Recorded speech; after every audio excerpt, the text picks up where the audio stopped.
പച്ചില വീഴുമ്പം പഴുത്തല ചിരിക്കുന്ന ഒരു ലോകത്തിലാണ് നമ്മളായിരിക്കുന്നത്.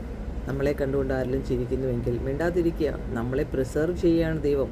പ്രിസർവ് ചെയ്യുന്ന സമയത്ത് അതിന് മിണ്ടാതിരിക്കണം. കാരണം അത് കുറച്ച് സമയം ആ ഉപ്പിൻ്റെ അകത്തും വിനാഗിരിക്കകത്തും കിടക്കണം.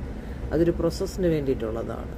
അതിൽ എരി പിടിക്കാനുണ്ട്. അപ്പോൾ പ്രിസർവിൻ്റെ ടൈമിൽ, കാത്തിരിപ്പിൻ്റെ സമയത്ത് എന്ത് സംഭവിക്കുന്നതും അത് നിൻ്റെ ആ ഒരു കൺസെപ്റ്റിന്, ആ ഒരു ഉപ്പ് പിടിക്കൽ സമയത്തിന് വേണ്ടിയിട്ട് ഒരു പ്രത്യേക സമയം നിനക്ക് കരുതിയിരിക്കുന്നതാണ്. നീ മിണ്ടാതിരിക്കുക. ഹല്ലേലൂയ.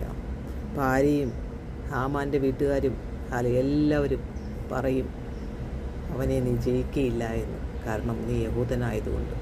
നീ ആരാണെന്ന്, ക്രിസ്തുവിലെന്ന് നീ വിശ്വസിക്കുന്നുവെങ്കിൽ നിന്നെക്കുറിച്ചുള്ള ദൗത്യം, നിന്നെ പ്രിസർവ് ചെയ്തതിൻ്റെ ഉദ്ദേശം ദൈവം ഈ ദിവസങ്ങളിൽ അനേകർക്ക് പ്രയോജനമാക്കും.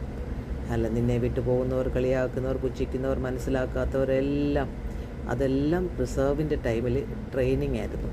So never give up, keep going. God has A great plan about you. Never give up.